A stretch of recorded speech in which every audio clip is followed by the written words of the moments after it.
Assalamualaikum warahmatullahi wabarakatuh. Masih bersama di Kalam Hikmah dari Sang Santri. Apa kabar?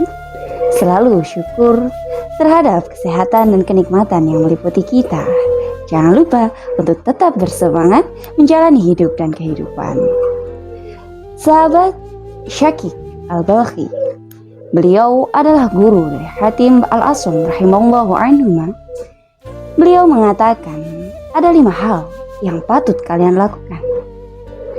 Yang pertama adalah beribadahlah kepada Allah menurut kadar kebutuhan kalian kepadanya. Kemudian ambillah dunia menurut kadar umur kita di dunia. Berbuat dosalah kepada Allah menurut kadar menahan siksa neraka. Dan persiapkanlah bekal selama kita masih hidup di dunia menurut kadar masa kita berada di alam kubur. Dan yang terakhir adalah beramallah untuk surga menurut kadar keinginan kita masuk ke dalamnya. Sahabat, ucapan dari Syakik Al-Balkhi yang pertama adalah beribadah kepada Allah menurut kebutuhan kita kepadanya.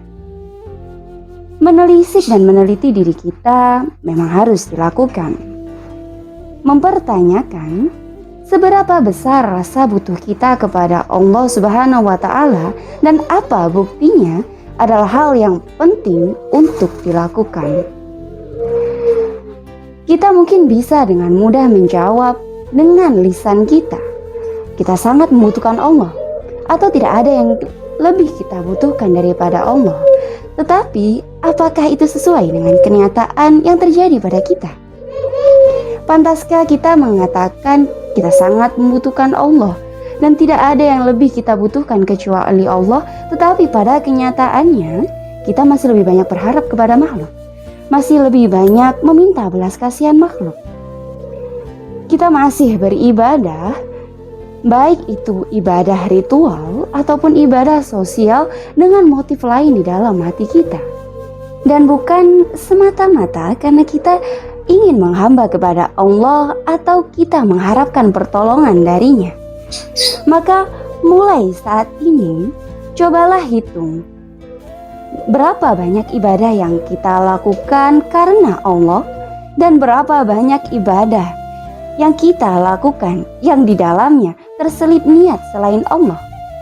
Jika ternyata setelah kita menghitung, setelah kita mengakumulasi semuanya dan kita menemukan bahwa ibadah kita lebih banyak terselip di dalamnya motif selain Allah, maka kita harus segera bertaubat, beristighfar dan memohon ampun kepada Allah karena kita telah melakukan sebuah kesalahan besar. Mengapa? Karena seharusnya di dalam diri kita tidak boleh ada rasa butuh, tidak boleh ada duanya selain Allah Subhanahu wa Ta'ala. Lalu ucapan Syakik Al-Balkhi yang kedua adalah mengambil dunia sesuai dengan umur kita di dunia. Sahabat, umur adalah misteri yang tidak akan pernah bisa dipecahkan. Sebuah rahasia yang tidak mungkin bisa diungkapkan. Tidak ada satupun manusia di dunia ini yang bisa mengetahui secara pasti usianya. Maka karena ketidaktahuan tersebut, hendaknya kita mengambil dunia sesuai dengan kebutuhan kita, bukan berdasar keinginan kita. Mengapa? Agar jangan sampai dunia yang ada dalam genggaman kita ini nantinya akan memberatkan kita karena ia menjadi beban amanah yang belum kita tunaikan dan akan memberatkan kita pada hari kiamat kelak. Sahabat, yang ketiga adalah berbuat dosa kepada Allah menurut kadar kemampuan kita menahan siksa neraka. Adalah hal yang mengherankan jika kita menemukan ada orang yang mengatakan dia sanggup masuk neraka, hanya menjadikannya sebagai alasan agar ia bisa berbuat dosa sekehendak hatinya tanpa berniat untuk bertaubat. Atau Ada orang yang merasa begitu yakin akan rahmat Allah, sementara ia tidak pernah mau untuk memperbaiki perilaku buruknya. Ini adalah sebuah keterbedayaan yang bisa membahayakan kita semua. Jangan sampai ini terbesit dalam diri kita. Ingat, dosa tetaplah dosa. Sekecil apapun, ia tetap disebut dosa. Jangan remehkan dosa, karena bisa jadi dosa yang kecil dan kita anggap sepele bisa mendatangkan murka Allah dan membawa kita pada kebinasaan dosa yang lebih besar.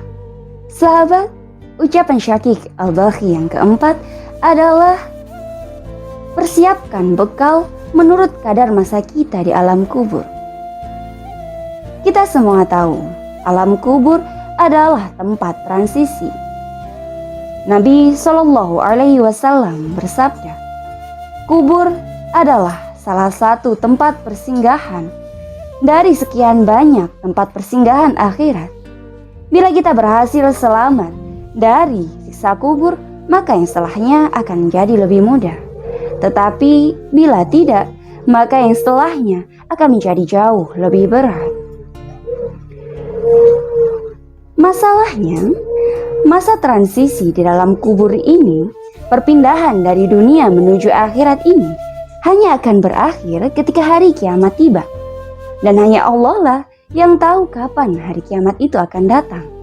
Bagaikan seorang musafir, jika kita tidak memiliki bekal yang cukup untuk perjalanan, kita akan kelaparan, kita akan kesusahan dan kesulitan. Bahkan bisa jadi kita berhenti di tengah jalan, tidak sampai ke tujuan, tidak bisa pula kembali ke kampung halaman. Adalah sebuah keberuntungan bila kita menemukan orang yang mau menolong kita. Begitupun nasib kita di alam kubur jika kita tidak memiliki bekal yang cukup ataupun penolong. Kita akan tersesat, kita kesusahan, dan tidak bisa menghadapi perjalanan yang jauh lebih panjang setelahnya. Maka manfaatkanlah kehidupan kita di dunia ini untuk mencari bekal perjalanan menuju akhirat. Dan yang terakhir adalah beramallah untuk surga menurut kadar keinginan kita masuk ke dalamnya.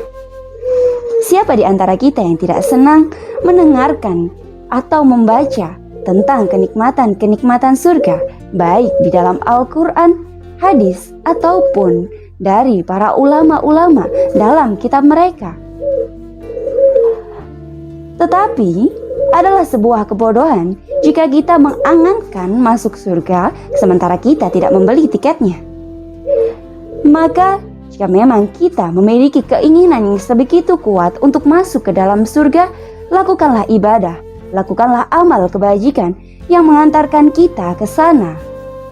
Semakin kuat keinginan kita, maka semakin bersemangatlah kita dalam beribadah dan melakukan amal kebajikan. Jadi mulai ukur, mulai takar di antara kelima hal ini, mana yang harus mendapatkan kadar atau porsi lebih banyak dari yang lain, dan mana yang harus dikurangi atau bahkan dihilangkan sama sekali. Wallahu a'lam bishawab. Sekian, wassalamualaikum warahmatullahi wabarakatuh.